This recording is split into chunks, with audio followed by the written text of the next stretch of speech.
Hallelujah. Hallelujah. प्रभु परमेश्वर उसका पवित्र नाम को धन्यवाद हो। கர்த்தர் இயேசுவின் நாமத்துக்கு மகிமை உண்டாகட்டும். हम पढ़ेंगे யோहन्ना का सुसमाचार का किताब யோவான் எழுதின சுவிசேஷம் 15वां अध्याय 15வது அதிகாரம் 9 से लेके 13 तक। 9 இருந்து 13 வரை. பிதா என்னில் அன்பாய் இருக்கிறது போல நானும் உங்களில் அன்பாய் இருக்கிறேன். என்னுடைய அன்பிலே நிலைத்திருங்கள். நான் என் பிதாவின் கற்பனைகளை கைக்கொண்டு அவருடைய அன்பிலே நிலைத்திருக்கிறது போல நீங்களும் என் கற்பனைகளை கைக்கொண்டு இருந்தால் என்னுடைய அன்பிலே நிலைத்திருப்பீர்கள். என்னுடைய சந்தோஷம் உங்களில் நிலைத்திருக்கும்படிக்கும் உங்கள் சந்தோஷம் நிறைவாயிருக்கும்படிக்கும் இவைகளை உங்களுக்கு சொன்னேன். நான் உங்களில் அன்பாய் இருக்கிறது போல நீங்களும் ஒருவரில் ஒருவர் அன்பாய் இருக்க வேண்டும் என்பது என்னுடைய கற்பனையாய் இருக்கிறது. जैसा पिता ने मुझसे प्रेम रखा वैसा ही मैंने तुमसे प्रेम रखा. मेरे प्रेम में बने रहो. यदि तुम मेरे आज्ञाओं को मानोगे तो मेरे प्रेम में बने रहोगे. जैसा कि मैंने अपने पिता की आज्ञाओं को माना है और उसके प्रेम में बना रहता हूँ. मैंने ये बातें तुमसे इसीलिए कही है कि मेरा आनंद तुम में बना रहे और तुम्हारा आनंद पूरा हो जाए. मेरी आज्ञा यही है कि जैसा मैंने तुमसे प्रेम रखा वैसा ही तुम भी एक दूसरे से प्रेम रखो. इसी से बड़ा प्रेम किसी का नहीं कि कोई अपने मित्र के लिए अपने प्राण दे. हालेलुया। हालेलुया. ये वचन में हम परमेश्वर के प्रेम के बारे में देखने वाले हैं. வாசிக்கப்பட்ட வார்த்தையில தேவனுடைய அன்பை பற்றி எழுதியிருக்கிறார். उसके बारे में हम ध्यान करने वाले हैं அதை குறித்து நாம் தியானிக்கலாம். और हमारा प्रेम परमेश्वर के प्रति कैसा है उसके बारे में भी हम ध्यान करेंगे. தேவனுடைய அன்பு நம்முடைய அன்பு எப்படிப்பட்டவர்கள் என்று தியானிக்கணும். प्रार्थना करेंगे. ஜெபம் பண்ணலாம். पवित्र परमेश्वर आपको धन्यवाद करते हैं. நல்ல ஆண்டவரே உம்மை நன்றி சொல்லுகிறோம். आप प्रेमी है प्रभु. நீர் உண்மையிலே அன்பு நிறைந்தவர். हाँ, आप प्रेम किया इसीलिए हम यहाँ पर इस जगह पे आए हैं. உம்முடைய அன்பினாலே நாங்கள் உம்முடைய சமூகத்துல வந்திருக்கிறோம். आप प्रेम करते हैं इसीलिए हम आज के दिन को देख पाए हैं प्रभु. நீர் எங்கள் மேல வைத்த அன்பு அதனால தான் நாங்கள் இந்த நாளையும் கூட கண்டோம். आपके प्रेम को समझने के लिए हमारे हृदय को खोल दे. உம்முடைய அன்பை நாங்கள் புரிந்து கொள்ள எங்களுடைய இருதயங்கள் திறக்கப்படட்டும். आपके प्रेम को समझकर और गहराई से हम आपसे प्रेम करें. உம்முடைய அன்பை நினைத்து நாங்கள் இன்னும் அதிகமாக உம்மை நேசிக்க அன்பு கூற உதவி செய்யும். प्रेम परिपूर्णता को प्रकट करता है. அன்பு பூரணமான ஒரு நிலையை கொண்டு வருகிறது. परिपूर्णता हमारे अंदर आप आएंगे तभी होगा प्रभु. ஆண்டவரே நீர் வரும்பொழுதுதான் அந்த பூரணமான நிலை அடையும். ये वचन के रहस्य सारी बातों को आप हमें समझाइए, हमें आशीष இந்த कीजिए. வார்த்தையில் உள்ள ஒவ்வொரு ரகசியத்தையும் கர்த்தர் எங்களுக்கு கற்றுத் தாரும். प्रार्थना प्रभु यीशु मसीह के नाम से मांगते இயேசு हैं. கிறிஸ்து நாமத்துல ஜெபம் பண்ணுகிறோம். आमीन. ஆமென். हालेलुया. ஹல்லேலூயா. हम सब मसीह है. நம்ம எல்லாரும் தேவனுடைய பிள்ளைகள். हालेलुया. ஹல்லேலூயா. मसीह का मतलब क्या है? கிறிஸ்தவம் அப்படின்னா என்னது? हम मसीह के मार्ग में चलने वाले लोग हैं. நாம் தேவனுடைய வழியில நடக்கக்கூடியவர்கள். प्रभु ने जो बताए उस बातों पे चलने वाले लोग हैं. ஆண்டவராகிய கர்த்தர் சொன்ன வழியில நடக்கிறவர்கள். हालेलुया. ஹல்லேலூயா. और हम कैसे मसीह बन गए हैं? நாம் எப்படி கிறிஸ்தவர்களாய் மாறினோம்? परमेश्वर की बड़ी अनुग्रह के द्वारा. தேவனுடைய ஒரு பெரிய இரக்கத்தினால தான். और परमेश्वर ने हमें बहुत सारा ज्ञान वचनों के प्रति दिया है. நமக்கும் கூட अनेक ஞானங்களை கொடுத்து வார்த்தைகளை புரிந்து கொள்ள செய்தார். बहुत सारे प्रकाशित बातों को भी परमेश्वर ने वचन के द्वारा हमें प्रकट कर நிறைய दिया. வார்த்தைகளை நான் புரிந்து கொள்ளும்படி ஆண்டவர் நமக்கு வெளிச்சம் தந்தார். हर प्रकार की आशीषों को भी परमेश्वर ने हमें दिया है. எல்லா விதமான ஆசீர்வாதங்களையும் கூட கர்த்தர் தந்திருக்கிறார். पर हमारे अंदर कुछ कमियां अभी भी पाई जाती है. ஆனா இன்னும் கூட நம்மிடத்துல நிறைய குறைவு இருக்கிறது. हम प्रभु यीशु को सही से समझ नहीं पाए हैं. நாம் கர்த்தராகிய இயேசுவை இன்னும் சரியாக நான் புரிந்து हम கொள்ளவில்லை. प्रभु यीशु को इस दुनिया के सामने सही से पेश नहीं करते हैं. நாம் இந்த உலகத்துல இயேசுவானவரை சரியாக நாம் காண்பிக்க முடியவில்லை. हालेलुया. ஹல்லேலூயா. देखिए, यूदास ने यीशु को एक व्यवस्था तोड़ने वाले के रूप में बताकर उसे पकड़वा दिया था. யூதாஸ் தேவனுடைய கட்டளையை மீறுகிறபடியே காண்பித்து அவரை காண்பித்து கொடுத்தான். हालेलुया. ஹல்லேலூயா. बहुत सारी जो संस्था है अपने अपने धर्म को उसके अंदर के प्रेम को प्रकट करके बताते हैं. நிறைய காரியங்கள்ல நிறைய பேர் அவங்களுடைய அந்த கூட்டம் அல்லது ஐக்கியத்தினுடைய அன்பை வெளிப்படுத்துவார்கள். क्योंकि प्रेम से ही सब कुछ बांधा जा सकता है. அன்பில தான் எல்லாமே கட்டப்படும். हर एक मजहब वाले अपने अपने अंदर के उसके प्रेम के बारे में सिखाते हैं. எல்லாருமே அவனுடைய அன்புனால தான் அந்த கூட்டம் நிலைத்திருக்கும். एक घर में मैं एक काम से गया था, நான் ஒரு வீட்டுக்கு வேலைக்காக போயிருந்தேன். वहाँ पर एक अंकल आंटी थे, तकरीबन 60 साल से अधिक उम्र था उनका, அங்க वयதான 2 பேர் இருந்தாங்க. और उनका वो जो संस्था से जुड़े हुए थे, அவங்களுடைய குடும்பம் இன்னும் சேர்ந்து இருந்தாங்க. वो लोग जो है उनके संस्था वाले कोई आएंगे तो वो एक दूसरे के पैर पड़ते हैं. அவங்க தான் அவங்களுடைய கூட்டத்தார் அவங்களுடைய இனத்துல யாரும் வரும்போது ஒருவருக்கொருவர் காலில் வணங்குவாங்க. और वो अंकल ने क्या किया, तो मैं गया, उनका घर का काम किया, फिर मुझे चाय पीने के लिए बिठा दिया. அந்த வேலை முடிஞ்ச உடனே அவங்க வீட்டுல எனக்கு சாய தருவதுக்காக உட்கார சொன்னாங்க. वो 70 साल के करीब है, वो आकर मेरे पैर में गिर कर मुझे दर्शन दो करके उन्होंने कहा.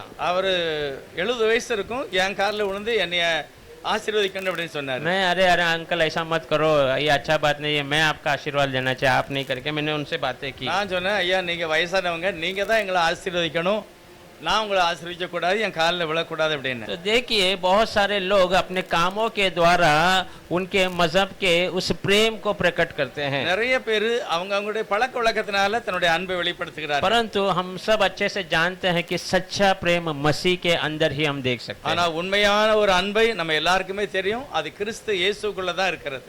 और उसको हमें प्रकट करना है. அந்த அன்பை தான் நான் வெளிப்படுத்தி காமிக்க வேணும். हम किस प्रकार से परमेश्वर के प्रेम को इस दुनिया को प्रकट करते हैं, எப்படி நாம் இயேசுவனுடைய அன்பை மற்றவங்களுக்கு காண்பிக்க முடியும்? देखिए कलीसिया में प्रभु भोजन लेते समय हम एक दूसरे के पैर को धोकर अपने प्रेम को प्रकट करते हैं, ராபோஜனம் நடப்பதுக்கு முந்தி நாம் கால்களை கழுவி ஒருவருடைய அன்பை ஒருவருக்கு தெரியப்படுத்துகிறோம். पर दुनिया के बीच में हम यीशु मसीह प्रेमी है उसको कैसा प्रकट ஆனா करेंगे? உலகத்துக்கு போய் மற்றவங்களுக்கு முன்னால இயேசு உங்களை நேசிக்கிறார் அப்படின்னு நம்ம எப்படி காண்பிக்க முடியும்? देखिए परमेश्वर ने हमारे अंदर वो सच्चा प्रेम डाला हुआ है. ஆனால் இயேசுவானவரோ சரியான நல்ல अன்பை நமக்கு மத்தியில தந்தார். हालेलुया.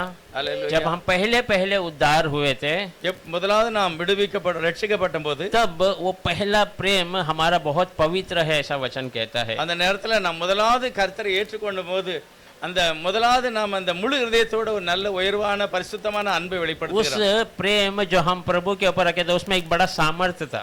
அந்த அன்பு செய்யும் போது ஒரு பெரிய வல்லமையை நாம் उस அனுபவித்தோம். प्रेम के अंदर हम बहुत सारी बातों को, परमेश्वर के विरोध के बातों को क्षण भर में हमने दूर कर दिया था. நாம் அப்பொழுது நினைத்து பார்த்தோம், ஐயோ எவ்வளவு நாம் துரோகம் பண்ணிவிட்டோம் என்று.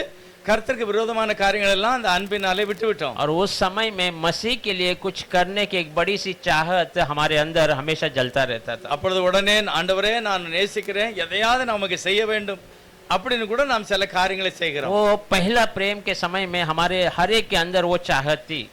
முதலாவது நாம் ஆண்டவரை நேசிக்கும் போது இந்த காரியம் எல்லாத்துக்கும் வருகிறது. पर प्रकाशित वाद्य में परमेश्वर का वचन कहता है வெளிப்படுத்தின விசேஷத்துல கர்த்தருடைய வசனம் कि சொல்லுகிறது, तुम्हारे अंदर मैं एक कमी को पाता हूँ, நான் உன்னிடத்துல ஒரு குறைவை பார்க்கிறேன், तूने पहले वाले प्रेम को छोड़ दिया ஆனா है. நீ முதலாவது கொண்டிருந்த அன்பு இப்போ உன்கிட்ட இல்ல. हालेलुया. அல்லேலூயா. हमारे अंदर वो पहला वाला प्रेम प्रकट होना है. நமக்கு உள்ளாக முதலாவது நாம் எப்படி ஆண்டவரை நேசித்தோமோ அந்த அன்பு நமக்கு வெளிப்பட வேண்டும். प्रेरितों के अंदर वो पहला वाला प्रेम प्रकट हुआ था. அப்போஸ்தலர்களுக்கு மத்தியில அந்த அன்பு வெளிப்பட்டது. उन्होंने जो भी मसीह के नाम से मांगा वो पूरा हो गया है. அவர்கள் எதெல்லாம் ஆண்டவருடைய பேர்ல கேட்டாங்களோ அதெல்லாம் அவங்களுக்கு கிடைத்தது. बहुत सारा बड़ा उद्धार वहाँ पर हम देख सकते हैं उनके ஒரு பெரிய द्वारा. ரட்சிப்பை அப்போஸ்தலர் காலத்துல பார்க்கலாம். पर आज हमारे अंदर वो प्रेम प्रकट नहीं हो रहा ஆனா है. அந்த அன்பு இந்த காலத்துல அனைவருக்கு வெளிப்படவில்லை. दुनिया में भी बहुत सारे प्रकार के प्रेम है. உலக பிரகாரமான சில அன்பு இருக்கிறது. दुनिया का प्रेम परिस्थिति के अनुसार आता है. உலக பிரகாரமான அன்பு சில சூழ்நிலைகளை பார்த்து வருகிறது. धन के वजह से प्रेम आ जाता है, பணத்தினால அன்பு வருகிறது. या कोई परिस्थिति जो अच्छे उद्योग में रहेंगे तो एक अच्छा प्रेम आता இல்ல है. ஒரு நல்ல இடத்துல உட்கார்ந்து இருக்கும்போது ஒரு அன்பு வருகிறது. ऐसे अलग अलग प्रकार के प्रेम है. இப்படி வித்தியாசமான அன்பு செலுத்துகிறவர். पर रिश्तेदारों के अंदर जो प्रेम होता है वो सच्चा प्रेम होता है. சொந்தக்காரங்களுக்குள்ள ஒரு அன்பு இருக்கிறது, அது ஒரு சரியான அன்பு தான். पति पत्नी का अच्छा प्रेम होता है. கணவன் மனைவிக்குள்ள ஒரு அன்பு, बच्चों का माता पिता के ऊपर प्रेम, தாய் தகப்பனோட பிள்ளைகளோட ஒரு நல்ல அன்பு, ये सब जो है सच्चा प्रेम के अनुसार प्रकट होता है. இது எல்லாமே உண்மையான ஒரு அன்பு போல தான் காணப்படுகிறது. पर इस प्रेम में भी हम बहुत सारी बातों को देख सकते हैं. இந்த அன்புலையும் கூட ஒரு சில காரியங்களை நாம் பார்த்தார். शादी होते समय वे लोग वचन बांधते हैं कि हम एक दूसरे से कभी भी कोई भी स्थिति में अलग नहीं होंगे. திருமண நாட்கள்ல முதலாவது சொல்கிறார்கள், நான் உன்னை விட வேற யாரையுமே விரும்புவதில்லை என்று. पर समय आते ही वो उस प्रेम को, उस किए हुए कसम को भूल जाते हैं. ஆனால் சில நேரங்கள்ல இப்படிப்பட்ட அந்த உடன்படிக்கையெல்லாம் அவர்கள் மறந்து விடுகிறார்கள். हालेलुया। அல்லேலூயா. रिश्तेदारियों में जो सबसे बड़ा प्रेम का दर्जा माता और पिता का ही मिलता है। ஜனத்துல முதலாவது உள்ள அதிகமாக நேசிக்கிறது தாய் தகப்பனை தான். हालेलुया। क्योंकि एक माँ और एक पिता अपने प्रेम को अपने बच्चे के प्रति हमेशा प्रकट करते हैं। ஏனென்றால் தாயும் தகப்பனும் தன்னுடைய பிள்ளைகளுக்கு அதிகமான அன்பை காண்பிக்கிறதுனால वो अपनी बहुत सारी बातों को कुर्बान कर कर उनको खुश करने के लिए अपने प्रेम को प्रकट करते हैं। தன்னுடைய பிள்ளைகளை நேசிப்பதை வெளிப்படுத்தி அவங்க காண்பிக்கிறார்கள். पर वचन कहता है माँ अपने बच्चे को भूल जाएगी पर मैं तुम्हें कभी नहीं ஆனால் भूलूंगा। வசனம் சொல்கிறது அப்படிப்பட்ட தாயோ தகப்பனோ கூட உங்களை மறந்து விடலாம், நான் உன்னை மறப்பதில்லை. हालेलुया। बहुत सारे लोग जब वो अपने बच्चों को कोक में ही खत्म कर देते हैं। சிலர் குழந்தைகளை கற்பத்தில் இருக்கும்போதே அழித்து तो விடுகிறார்கள். इसलिए वचन कहता माँ भी अपने जो उस बच्चे को भूल सकती है, அதனால தான் பைபிள் சொல்கிறது தாய் கூட தன்னுடைய குழந்தைகளை மறந்து पर விடலாம், मैं तुम्हें कभी नहीं भूलूंगा। ஆனால் கர்த்தர் சொல்கிறார் நான் ஒரு நாள் உன்னை மறப்பதில்லை. तो सबसे बड़ा प्रेम मसीह का प्रेम ही हम देख सकते हैं। எல்லா அன்பை காட்டிலும் விசேஷமான ஒரு அன்பு இயேசுவானுடைய அன்புதான். मसीह के प्रेम के बारे में अगर हम देखने जाएंगे तो இயேசுவானுடைய அன்பை குறித்து நான் வேதத்திலே தியானித்தால் वो वचन के अनुसार वो उसका कोई माप या तोल नहीं किया जा सकता அதை है। நாம் அளக்க முடியாது, உயரத்தையோ நீளத்தையோ காண முடியாது. वो हमेशा के लिए है। அது எப்பொழுது நிரந்தரமான ஒரு அன்பு. जैसा परमेश्वर हमेशा का है वैसा उसका प्रेम भी हमेशा का தேவன் है। நிரந்தரமானவர், அவருடைய அன்பும் நிரந்தரமானது. हालेलुया। ஹல்லேலூயா. देखिए एक माता पिता अपने बच्चों को बढ़ने के लिए हर एक प्रकार के प्रेम को प्रकट करते हैं। ஒரு தாய் தகப்பன் தன்னுடைய குழந்தைகள் வளருவதற்காக எல்லா விதத்திலும் தன் அன்பை காண்பிப்பார்கள். उनकी जो है आगे की जिंदगी अच्छे होने के लिए उनके लिए बहुत सारी चीजों को जमा कर कर रखते हैं। அவங்களுடைய வாழ்க்கையில கஷ்டம் வரக்கூடாதுன்னு சொல்லி ஒரு சில காரியங்களை சேர்த்து வைப்பார்கள். जब माता पिता के जीवन में कष्ट आ जाता है எப்பொழுது தாய் தகப்பனுடைய வாழ்க்கையில கஷ்டம் வருகிறதோ तब भी वो जो उनके बच्चों के लिए रखे हुए चीजों को हाथ नहीं रखते हैं। பிள்ளைகளுக்காக சேர்த்து வைத்த ஒரு சில காரியங்களை அவர்கள் எடுக்க மாட்டார்கள். पर जब बच्चे को कोई तकलीफ आता है ஆனா சில நேரத்துல பிள்ளைகளுக்கு கஷ்டம் வரும்போது तो वो अपना सब कुछ बेचकर उसको सही लाने का बहुत प्रयत्न करते அவளுக்கு हैं। இருந்த செலவதை விற்று கூட அந்த குழந்தைக்கு உதவி செய்வார்கள். वैसे ही हमारा प्रभु यीशु मसीह भी है। அதே போலதான் நம்முடைய ஆண்டவராக இயேசுவானவர். हालेलुया। ஹல்லேலூயா. वो अपने बच्चे को तकलीफ में पड़ा हुआ बीमार में पड़ा हुआ देख नहीं सकता है। தேவன் தன்னுடைய பிள்ளைகள் வியாதியிலேயோ கஷ்டத்திலேயோ இருப்பதை அவர் காண மாட்டார். हालेलुया। ஹல்லேலூயா. माता पिता बच्चे के ऊपर प्रेम रखते हैं தாய் தகப்பன் தன்னுடைய பிள்ளைகளை நேசிக்கிறார்கள். और उनको एक आशा रहता है அவர்களுக்கு ஒரு ஆசை இருக்கிறது. कि मेरे उम्र होने के बाद बुजुर्ग समय में ये मुझे सहारा देगा। என்னுடைய வயதான காலத்துல என்னுடைய பிள்ளைகள் எனக்கு உதவி செய்வார்கள் என்று. पर बहुत सारे जगह में हम उनको नाकामी बातों को ही देख सकते हैं। ஆனால் நிறைய குடும்பங்கள்ல இப்படிப்பட்ட அன்பை அவங்க காண முடியவில்லை. हालेलुया।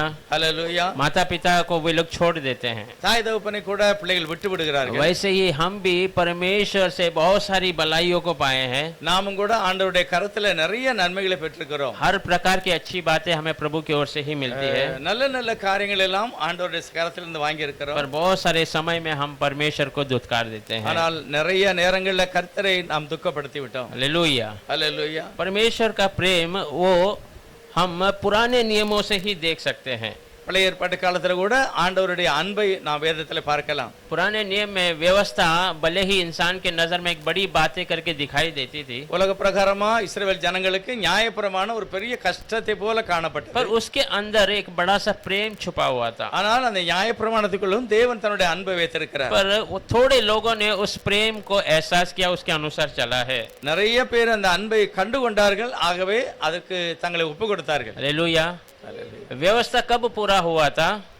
நியாயப்பிரமாணம் எப்பொழுது பூரணப்பட்டது? जब परिपूर्णता प्रेम प्रकट हुआ तब। பூரணமான ஒரு அன்பு வெளிப்படும் பொழுதுதான் நியாயப்பிரமாணம் பூரணப்படுகிறது. हालेलुया।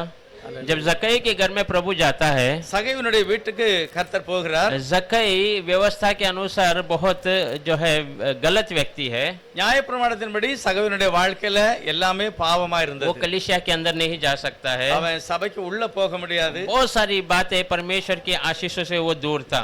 நிறைய கர்த்தருடைய ஆசீர்வாதத்துக்கு அவன் தூரமா இருந்தான். पर जब यीशु मसीह उसके घर पे जाता है, ஆனால் இயேசுவானவர் சகைவினுடைய வீட்டுக்கு வரும்போது या जब हम कह सकते हैं जब प्रेम उसके घर पे गया था, நீங்க மொத்தத்துல பார்த்தா அன்பு தான் அவன் வீட்டுக்கு போயிருக்கிறது. वो जाते ही हम देखते हैं उसने व्यवस्था के एक एक बातों को पूरा करना शुरू कर दिया. அது போன உடனே நியாயப்பிரமாணத்தின் கிரியைகள் எல்லாம் அவனுடைய வாழ்க்கையில நிறைவேறி விட்டது. उसने सीधा प्रभु के पास आके खड़ा होके कहा, அவன் முதலாவது கர்த்தருடைய சமூகத்துல வந்து நின்று சொல்லுகிறான், मैं जितने लोगों से गलत तरीके से लिया उन सबको 4-4 गुना जो है मैं उनको वापस कर दूंगा.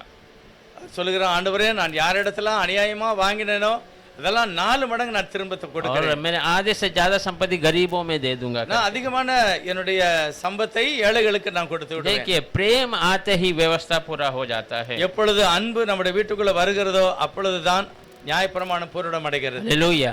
அல்லேலூயா. दाऊद की एक अच्छी खासियत यही है, தாவீதுடைய வாழ்க்கையில இருந்த ஒரு பெரிய மகிமை என்ன, वो व्यवस्था के अंदर परमेश्वर के प्रेम को सही से पहचान लेता था. தாவீது நியாயப்பிரமாணத்துக்குள்ள தேவனுடைய அன்பை அவர் கண்டுகொண்டார். क्योंकि बहुत समय में हम दाऊद के बातों को हम पढ़ते हैं तो தாவீதை பற்றி நான் நிறைய வேதாகமத்துல वो படிக்கிறோம். उसमें लिखा रहता है, तेरी व्यवस्था से मुझे तसल्ली मिलती है, ஆண்டவரே உம்முடைய நியாயப்பிரமாணத்தினாலே எனக்கு ஒரு ஆறுதல் கிடைக்கிறது. तेरी व्यवस्था में मैं आनंद मनाना चाहता हूँ. உம்முடைய நியாயப்பிரமாணத்தினால நான் ஆறுதல் அடைகிறேன். तो कानून में कैसा ये आनंद मनाता है ऐसा मैं सोचता था, நான் நினைக்கிறேன் சட்டத்துக்குள்ளாக எப்படி இவனுக்கு ஒரு ஆனந்தம் கிடைச்சிருக்கும். पर उसके अंदर परमेश्वर के प्रेम को वो देखता था. ஆனால் தாவீதோ அதற்குள்ளாக கர்த்தருடைய அன்பை கண்டுகொண்டார். हालेलुया. அல்லேலூயா. प्रेम के बिना कोई भी कार्य सफल नहीं हो सकता है. அன்பு இல்லாமல் ஒரு காரியமும் நிறைவேற முடியாது. हालेलुया. प्रेम के बिना हम परमेश्वर से एक भी आशीषों को नहीं पा सकते हैं. அன்பு இல்லாமல் கர்த்தரிடத்திலிருந்து நான் ஒரு ஆசீர்வாதத்தை நன்மையும் பெற முடியாது. देखिए पुराने नियम में பழைய ஏற்பாட்டிலே नाहमान करके एक कोढ़ी व्यक्ति था, நாகமான் என்ற ஒரு குஷ்டரோகமுள்ள ஒரு மனிதன். वो सीरिया का था, அவன் சீரியா தேசத்தை சார்ந்தவன். परमेश्वर के लोगों के विरोध व्यक्ति था. அவன் தேவனுடைய ஜனங்களுக்கு விரோதமாய் இருந்தான். बहुत सारे लोगों से वो लोगों को उसने बंदी बनाकर अपने देश में लेके आता इजरायलियों को. இஸ்ரவேல் ஜனங்களையும் கூட நிறைய சிறைப்பிடித்து கொண்டு போனவன். ऐसे एक छोटी सी बच्ची को अपने घर में काम करने के लिए वो लेके आया அப்படி था. சிறைப்பிடிக்கப்பட்ட ஒரு சிறு பெண்ணை அதனுடைய வீட்டில் வேலைக்காய் ये வைத்திருந்தான். सब बातों को हम जानते हैं, எல்லாமே நமக்கு தெரியும். पर एक दिन क्या होता है, ஆனா ஒரு நாள் என்ன நடந்தது, इसकी कोढ़ी की बीमारी वो छोटी लड़की को मालूम हो जाता है. இவனுடைய குஷ்டரோக வியாதி அந்த வேலை பார்த்த அந்த பிள்ளைக்கு தெரிந்து விட்டது. तो वो वहां पर परमेश्वर के बारे में बताती है. அப்பொழுதுதான் அந்த பெண் தேவனுடைய ஒரு அன்பை சொல்லுகிறார். इजराइल के परमेश्वर कितना बड़ा प्रेमी है करके बताती है. சொல்லுகிறார், இஸ்ரவேலின் தேவனாகிய கர்த்தர் எவ்வளவு ஒரு அன்புள்ள தெய்வம். देखिए नाहमान जानता है इजराइल का परमेश्वर वो सेनाओं का यहोवा है करके. நாகமானுக்கும் கூட தெரியும் சேனைகளின் தேவன் இஸ்ரவேலுடைய தேவன். वो जो है उनके विरोधियों को छोड़ता, इजरायलियों के विरोधियों को छोड़ता नहीं है. இஸ்ரவேலுக்கு விரோதமாக யார் போனாலுமே தேவன் விடுகிறதில்லை என்று அவனுக்கு தெரியும். पर ये लड़की ने परमेश्वर के प्रेम को उसको बताया. ஆனால் தேவனுடைய அன்பை இந்த சிறு பெண்ணானவள் நாகமானுக்கு சொன்னார். नाहमान कहा होगा, मैं कैसा तुम्हारे परमेश्वर के पास जाकर चंगाई पा सकता हूँ. ஒருவேளை நாகமான் எடுத்திருக்கலாம், நான் எப்படி உன்னுடைய தேவனிடத்தில் போய் இந்த நன்மை ஆசீர்வாதத்தை சுகத்தை मैंने பெற तो முடியும்? तुम्हारे लोगों के विरोध कार्य कर रहा हूँ. நான் எப்பொழுதுமே உங்களுடைய ஜனங்களுக்கு விரோதமாக யுத்தம் பண்ணி இருக்கிறேன். पर उसने बताया होगा, नहीं मेरा परमेश्वर प्रेमी परमेश्वर ஆனால் है. என்னுடைய தேவனோ மிகவும் அன்புள்ளவர். उसके पास जो भी जाता है वो खाली नहीं लौटता है. அவரிடத்துல யாரு போனாலுமே அவனை வெறுமையாய் அவர் और அனுப்புவதில்லை. उस छोटी सी लड़की की बातों को परमेश्वर ने अहम स्थान दिया है. அந்த சிறு பெண்ணனுடைய ஒரு நல்ல சாட்சி வசனம் அந்த மனுஷனுடைய வாழ்க்கையை யோசிக்க வைத்து விட்டது. हालेलुया. அல்லேலூயா. और परमेश्वर ने भी उस बेटी की बातों को निराश होने नहीं दिया. ஆனால் தேவனோ இந்த சிறு பெண்ணனுடைய சாட்சியை விட்டு விடவில்லை. हालेलुया. उसने उसको वहां पर चंगाई दिया है. அவருடைய அந்த சாட்சி நிமித்தமாய் அந்த மனிதனை சுகமாக்கினார். हालेलुया. देखिए बहुत सारे जगह पे सुसमाचार सुनाया जाता है. நிறைய இடங்கள்ல நாம் சுவிசேஷம் சொல்லுகிறோம். टीवी में भी हम देखते हैं. நிறைய டிவில கூட சில ப்ரோக்ராம் வருகிறது. बहुत सारी बातें कहता है कि प्रभु आपको दुगनी आशीषों से भर देगा. பல மடங்கான ஆசீர்வாதத்தை இயேசுவானவர் உங்களுக்கு தருவார். प्रभु आपको जो गाड़ियों से घरों से आशीष कर देगा. வண்டியனாலும் சரி வீடுனாலும் சரி வசதியான காரியங்களை கர்த்தர் आप தருவார். खाली हाथ आए हैं परंतु परमेश्वर आपको जो है इतनी संपत्ति के साथ आपको भेज देगा. ऐसे बहुत सारी बातों को बताते हैं. ஒருவேளை நீங்க வெறுமையா இருக்கலாம், ஆனா இயேசுவானிடத்துல வரும்போது உங்களை நிறைவான ஆசீர்வாதம் உள்ளவனாய் மாற்றுவார் என்று டிவிலே செய்தி बहुत கொடுப்பார்கள். सारे बीमारियों के बारे में वो लोग भी उसके बारे में भी बोलते हैं வியாதிகளை பற்றி கூட டிவில कि சொல்லுவாங்க. परमेश्वर का हाथ आपको छू रहा है, आपको चंगाई कर रहा है। இப்பொழுது கர்த்தர் உங்களை தொடுகிறார், நீங்கள் சுகமடைவீர்கள். पर अहम बात यह है कि हमें बताना है कि परमेश्वर तुमसे प्रेम करता है, ஆனா உண்மையில நான் முதலாவது என்ன சொல்ல வேண்டும், கர்த்தர் இயேசு உங்களை நேசிக்கிறார். क्योंकि परमेश्वर की सबसे बड़ी खासियत यही है ஆண்டவருடைய ஒரு மகிமையான ஒரு காரியம் என்ன कि அப்படின்னா, वो प्रेमी परमेश्वर है। அவர் அன்பு நிறைந்த ஒரு தேவன். हालेलुया। ஹல்லேலூயா. जब पुराने समय में लोग ट्रैक्स देते थे முன்னாள் உள்ள காலத்துல சின்ன சின்ன துண்டு பிரதிகளை तो கொடுப்பார்கள். उसमें बड़ा सा अक्षर में ऊपर लिखा रहता था यीशु तुमसे प्रेम करता है। அந்த துண்டு பிரதிகள்ல மேல ஒரு பெரிய வசனம் எழுதியிருக்கும், இயேசு உன்னை நேசிக்கிறார். हालेलुया। ஹல்லேலூயா. उसके बाद उसके अंदर की बातों को वो बताते थे। அதுக்கு பிறகுதான் அந்த அன்பை பற்றி அதுல விவரமா எழுதியிருப்பார்கள். हालेलुया। ஹல்லேலூயா. हम भी किसी से मिलते हैं तो हम परमेश्वर के प्रेम को बताना पहला जरूरी है, நாம் உங்களோட யாரை பார்த்தாலுமே இயேசு கிறிஸ்துடைய அன்பையே நாம் முதலாவது क्योंकि यीशु उससे प्रेम करता है जब उसे मालूम पड़ता है। இயேசுவானவர் உன்னை நேசிக்கிறார் என்பதை அவன் தெரிந்து கொள்ள வேண்டும். उसके बाद उसके जीवन के हर एक कार्य सफल हो जाते அதுக்கு हैं। பிறகு அவனுடைய வாழ்க்கையில் உள்ள எல்லா தேவைகளையுமே கர்த்தர் சந்திக்கிறார். प्रभु के प्रेम को हम समझना असंभव बात है, கர்த்தருடைய அன்பை நம்மளால புரிந்து கொள்ள முடியாது. वो बहुत बड़ा है। அவர் அது எல்லாவற்றைக்காலும் மேலானது. वो अगर हम देखते हैं तो क्रूस पर उस बातों को देख सकते हैं, அந்த சிலுவையினுடைய தியாகத்திலே நாம் அவருடைய அன்பை பார்க்கலாம். फिर भी छोटी सी बातों को मैं प्रभु के प्रेम के बारे में बताना चाहता हूँ। இன்னும் ஒரு சிறிய அவருடைய அன்பை பற்றி நான் சொல்ல போகிறேன். एक वचन में है, ஒரு வார்த்தையில் எழுதியிருக்கிறது, प्रभु के प्रेम को समझने के लिए கர்த்தருடைய அன்பை புரிந்து கொள்வதற்காக हमें उसके माप, प्रभु का प्रेम का माप को समझना बहुत जरूरी है। பைபிள் சொல்லுது, தேவனுடைய அன்பினுடைய அளவை நாம் தெரிந்து கொள்ள வேண்டும். प्रभु के प्रेम के माप को समझने के लिए उसका जो कीमत है, मोल को हमें समझना बहुत जरूरी है। தேவனுடைய அன்பை நாம் புரிந்து கொள்வதற்கு அதனுடைய அளவு, அதனுடைய விலைக்கிரயத்தை நாம் புரிந்து கொள்ள வேண்டும். हालेलुया। ஹல்லேலூயா. देखिए वो हमें छुड़ाने के लिए क्या मोल चुकाया। நம்மை விடுதலை செய்வதற்காக இயேசுவானவர் என்னத்தை அவர் கிரயம் கொடுத்தார். हालेलुया।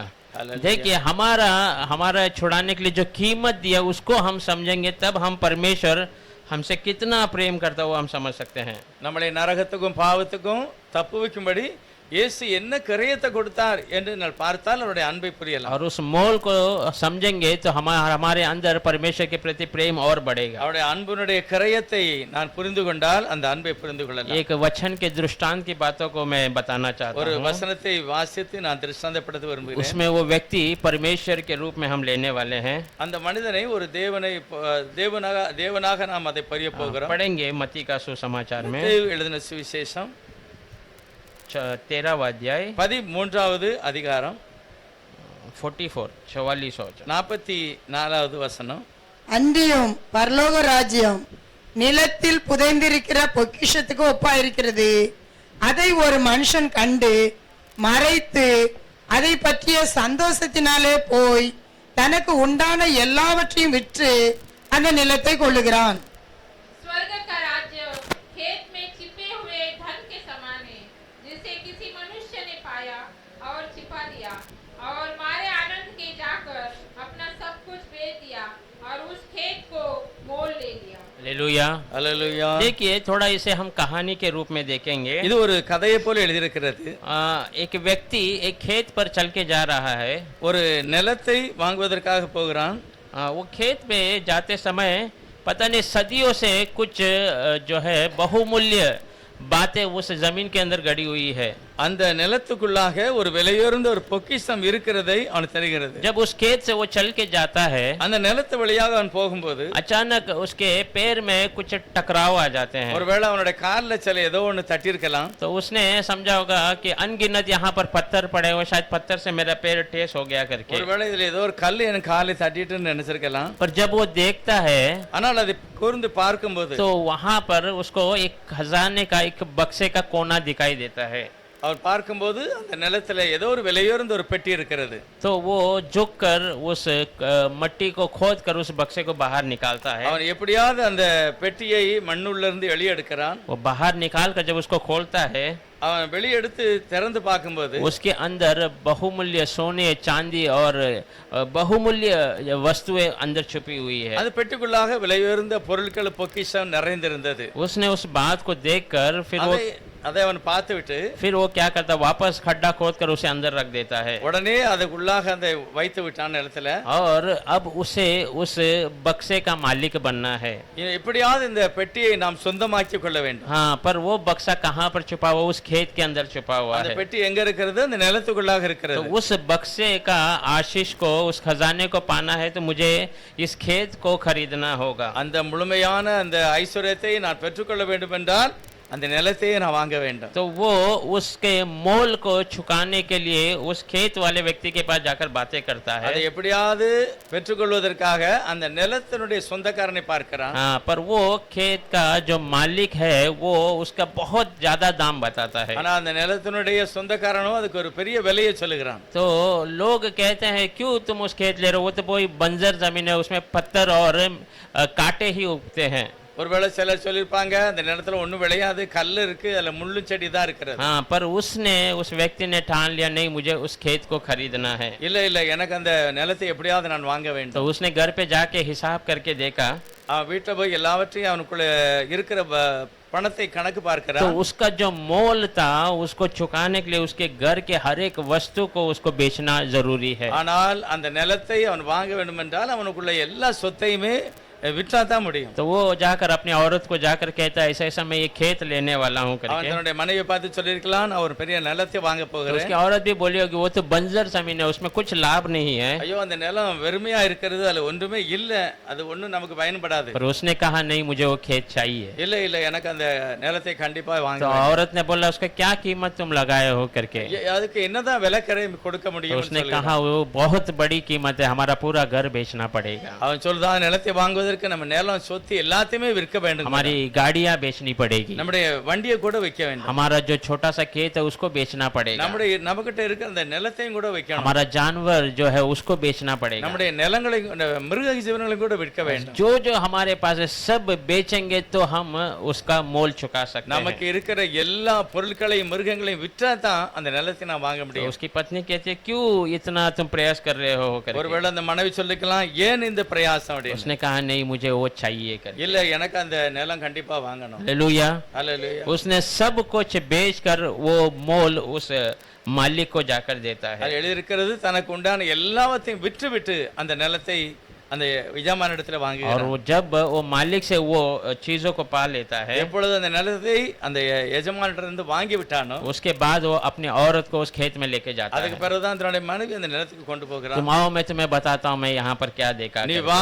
நான் என்னத்தை பார்த்தேன் என்று காண்பிக்கிறேன். फिर से वो मिट्टी को खोद कर उस बहुमूल्य जो खजाने को बाहर निकालता அதுக்கு है। பிறகுதான் அவன் மண்ணை தோண்டி அங்க இருக்கிற அந்த பொக்கிஷத்தெல்லாம் வெளியே காண்பிக்கிறான். हालेलुया। ஹல்லேலூயா. देखिए वो जो खेत है दुनिया के रूप में परमेश्वर का वचन बताता है உலக பிரகாரமா இந்த உலகம்தான் அந்த நிலம். और वो व्यक्ति प्रभु यीशु मसीह है। ஆனால் அந்த எஜமானோ இயேசுவானவர். और जो खजाना उस खेत के अंदर छुपा है वो परमेश्वर के पवित्र लोग है। ஆனால் அந்த மறைந்திருக்கிற எல்லா பொக்கிஷமே தேவனுடைய பரிசுத்தவான்கள். हालेलुया। ஹல்லேலூயா. तो उसको पाने के लिए, அந்த பரிசுத்த நிலையை நான் பெற்றுக்கொள்ளும்படி, उस खेत को खरीदने के लिए அந்த நிலத்தை நான் வாங்குவதற்கு परमेश्वर प्रभु यीशु मसीह ने अपना सब कुछ दे दिया है। ஆண்டவராய் இயேசுவானவர் தன்னுடைய சரீரத்தில் உள்ள எல்லா ரத்தத்தையுமே சிந்துகிறார். उसको खेत से प्रेम नहीं है, அவருக்கு அந்த நிலத்துக்கு மேல அன்பு இல்ல, उसको उस खजाने के ऊपर प्रेम है। அவருக்கு அதில் உள்ள ஐஸ்வர்யத்தின் மேலதான் ஒரு ஆசை. और वो खजाना हम है। அந்த பொக்கிஷம் நம்ம தான். हालेलुया। ஹல்லேலூயா. तो उस खजाने को पाने के लिए அந்த விலையுயர்ந்த பொக்கிஷத்தை பெற்றுக்கொள்வதற்காக प्रभु परमेश्वर परिपूर्णता से खाली हो गया था। அந்த பரிபூரணமான தெய்வம் தன்னைத்தானே பெருமையாக்கினார். वचन में देखते हैं क्रूस पर उसके पास कुछ नहीं था, சிலுவையிலே ஒரு மரணம் அடையும் போது அவருக்கு ஒன்றுமே उसका இல்லாதிருந்தது. सारा वस्त्र भी उन्होंने ले लिया था, அவருடைய வஸ்திரங்களை கூட அவங்க எடுத்து वो விட்டார்கள். खाली लटकता हुआ पाया அவர் जाता था। வெறுமையாகவே தொங்கி இருந்தார். सारा लहू उसका बहता गया அது மட்டுமல்ல அவருடைய ரத்தமெல்லாம் சிந்தப்பட்டது. क्योंकि उसको वो खजाना चाहिए था। ஏனென்றால் அந்த விலையுயர்ந்த பொக்கிஷம் அவருக்கு தேவை. जब वो मर जाता है அவர் ஜீவனை விட்டார். लोग आकर उसको कपड़े में लपेटते हैं, ஜனங்கள் அவருடைய சரீரத்தை துணியில वो சுற்றினார்கள். कपड़ा भी परमेश्वर का नहीं था। அந்த துணியும் கூட யாரோ ஒருவர் கொடுத்திருக்கிறார். और जब उसे एक जो कब्र में दफनाते हैं அவர்கள் கல்லறையிலே அடக்கம் பண்ணும்போது वचन कहता है वो कब्र भी परमेश्वर का नहीं था। அந்த கல்லறையும் கூட அவருக்கு उस சொந்தமானதல்ல. कब्र में जाते समय उसका आखिरी बूंद का लहू भी निकल गया था। அவர் கல்லறை அடக்கம் பண்ணும்போது சரீரத்தில் உள்ள எல்லா பலனும் எல்லா ரத்தமும் போய்விட்டது. देखिए वो सब कुछ दे दिया हमारे लिए, அவர் நமக்காக எல்லாவற்றையுமே இழந்து விட்டார். हमें पाने के लिए उसने सब कुछ दे दिया। ऐसा நம்மை वचन அவர் कहता है। பெற்றுக்கொள்வதற்காக அப்படி அந்த நிலையாய் மாறினார். हम कभी कभी सोच सकते हैं इसमें इतना पागलपन परमेश्वर के अंदर क्यों था करके। ஏன் கர்த்தர் ஒரு பைத்தியத்தை போல இந்த மாதிரி எல்லாம் அவர் தியாகம் क्या பண்ணியிருக்கார்? है हमारे अंदर प्रभु मेरे लिए इतना सारा कुछ किया அப்படி करके। ஆட்டு என்னதான் விசேஷம் இருக்கிறது? கர்த்தர் ஏன் அப்படி வெறுமையாய் மாறினார்? तो उसका एक ही उत्तर है कि प्रभु हमसे प्रेम करता है। ஏனென்றால் ஒரே ஒரு பதில் தான், தேவன் என்னை நேசிக்கிறார். हालेलुया ஹல்லேலூயா, हालेलुया। ஹல்லேலூயா. देखिए परमेश्वर, हम बहुत समय में कहते हैं हम भी परमेश्वर से प्रेम करते हैं நம்ம करके, நிறைய நேரம் சொல்லலாம், ஆண்டவரே நான் உம்மை पर நேசிக்கிறேன், हमने परमेश्वर को देखा नहीं है। ஆனால் கர்த்தருக்கு நான் ஒன்றும் கொடுக்கறதில்ல. तो इसीलिए हमने कभी परमेश्वर को देखा नहीं है। நாம் ஒரு நாளும் கர்த்தரை பார்க்கவில்லை. परमेश्वर उसीलिए कहता है ஆனால் கர்த்தர் சொல்லுகிறார், जो मुझे तू देना चाहता है நீ ஏதாவது எனக்கு தர வேண்டும் तो என்றால் इन छोटों को दे करके कहता है। सीरियल இந்த சிறியவருக்கு நீ அதை கொடுன்னு சொல்லுகிறார். पढ़ेंगे मत्ती का सुसमाचार में மத்தேயு எழுதின சுவிசேஷம் 25वां अध्याय 25வது அதிகாரம் 40 वचन। 40வது வசனம்.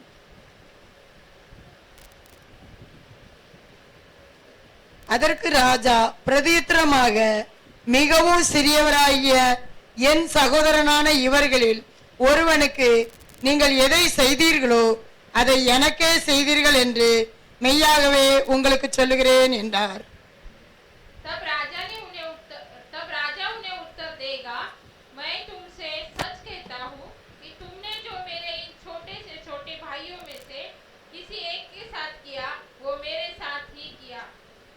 हालेलुया। ஹல்லேலூயா. देखिए परमेश्वर हमारे लिए सब कुछ कर दिया है, இயேசுவானவர் நமக்காக எல்லாவற்றையும் செய்திருக்கிறார். सब कुछ दे दिया है। எல்லாவற்றையும் கொடுத்திருக்கிறார். हम उसके लिए क्या करते हैं? நாம் அவருக்காக எதை क्या செய்துகிறோம்? हम हमारे चाल चलन में परमेश्वर के प्रेम को प्रकट करते हैं क्या?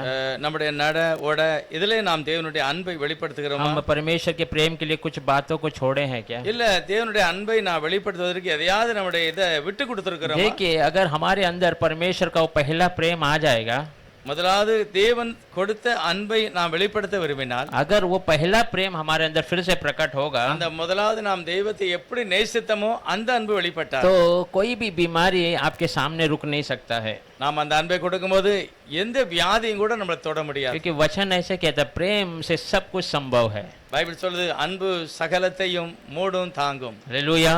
ஆமென். रोमियो के पत्री में पौलुस कहता है ரோமர்கள் நிருபத்தில் பவுல் சொல்லுகிறார், 8वां अध्याय में, परमेश्वर के प्रेम से मुझे कौन अलग कर सकता है। பவுல் சொல்லுகிறார், தேவனுடைய அன்பை விட்டு என்னை யார் தனியாக பிரிக்க முடியும்? वो एक तमिल में अच्छा सा गीत है उसके बारे में, நல்ல அன்பை பற்றி நல்ல தமிழ்ல ஒரு பாடல் இருக்கிறது. मरण मो जीवनो वर्मयो भूमियो महिमयो वरुम कालमो வேறு சிருஷ்டியோ உயர்ந்ததோ தாழ்ந்ததோ பிரித்திடுமோ தேவன்பே. வேறு சிருஷ்டியோ உயர்ந்ததோ தாழ்ந்ததோ பிரித்திடுமோ தேவன்பே. पढ़ेंगे रोमियो का किताब 8वां अध्याय ரோமர் 8வது அதிகாரம் 35 वचन। 35வது வசனம். உமது நிமித்தம் எந்நேரம் அழிக்கப்படும் ஆடுகளைப் போல எண்ணப்படுகிறோம் என்று எழுதியிருக்கிறபடி நேரிட்டாலும் கிறிஸ்துவின் அன்பை விட்டு நம்மை பிரிப்பவன் யார்? உபத்திரவமோ, வியாகுலமோ, துன்பமோ, பசியோ, நிர்வாணமோ, நாசமோசமோ, பட்டயமோ, இவை எல்லாவற்றிலேயும் நாம் நம்மில் அன்பு கூறுகிறவராலே முற்றும் ஜெயம் கொள்ளுகிறவர்களாய் இருக்கிறோமே. மரணமானாலும் ஜீவனானாலும் வல்லமைகளானாலும் நிகழ்காரியங்களானாலும் வருங்காரியங்களானாலும் உயர்வானாலும் தாழ்வானாலும் வேறு எந்த சிருஷ்டியானாலும் நம்முடைய கர்த்தராகிய கிறிஸ்து இயேசுவில் உள்ள தேவனுடைய அன்பை விட்டு நம்மை பிரிக்க மாட்டாது என்று நிச்சயித்திருக்கிறேன். कौन हमको मसीह के प्रेम से अलग करेगा? क्या क्लेश या संकट या उपद्रव या अकाल या नंगाई या जोखिम या तलवार? जैसा लिखा है,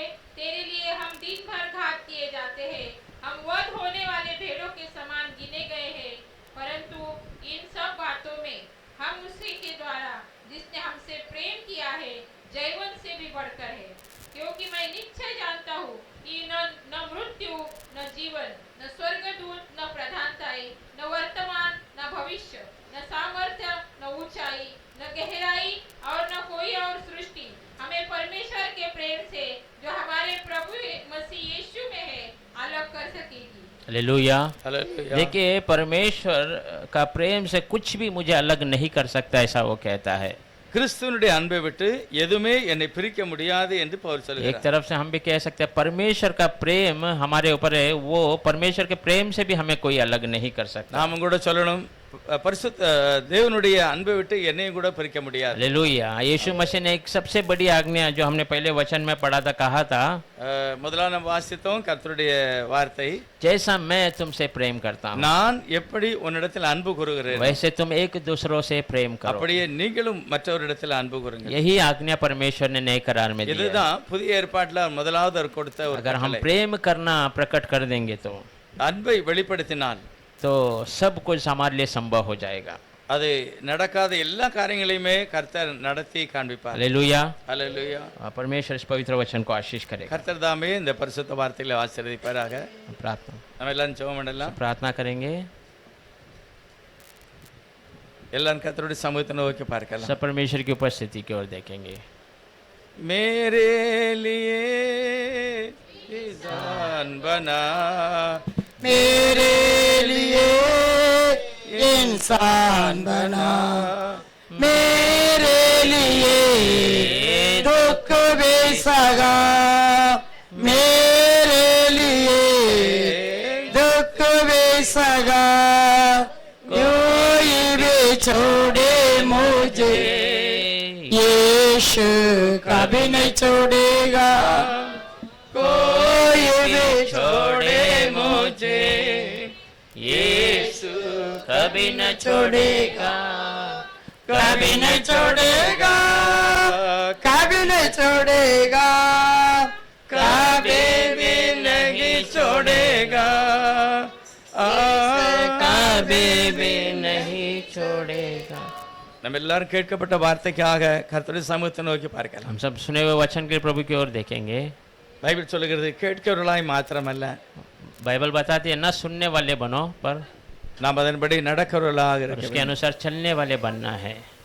லூக்கா 8வது அதிகாரத்தில் விதைக்கிறவன் ஓமையை பற்றி கர்த்தர் சொல்லும்போது, लोग 8वां अध्याय में बोने वाले व्यक्ति के बारे में वचन कहता है, நீங்கள் கேட்கிறதை குறித்து தியானம் பண்ணுங்க. आप जो सुनते हैं उसका ध्यान कीजिए। கேட்கிறதை சிந்திக்க கடவுள். हाँ, जो सुनते हैं उसको विचार நல்லவரே कीजिए। ஸ்தோத்திரம். अच्छे परमेश्वर को அன்பு धन्यवाद। எல்லாவற்றிலும் மேன்மையானது. प्रेम सबसे श्रेष्ठ है। தேவன் எல்லாவற்றையும் எங்களை நேசிக்கிறார். परमेश्वर सबसे अधिक हमसे प्रेम எவ்வளவு பரிசுத்தவான்கள தகப்பனே, हाँ, मैं उतने पवित्र नहीं है प्रभु, எத்தனையோ பரிசுத்தவான்கள் कितने ही இந்த पवित्र உலகத்துல உம்முடைய அன்பை इस வெளிப்படுத்தினார். दुनिया में आपके प्रेम को प्रकट किया। ஆகவேதான் கிறிஸ்தவ மார்க்கம் வளர்கிறது. इसलिए मसीह का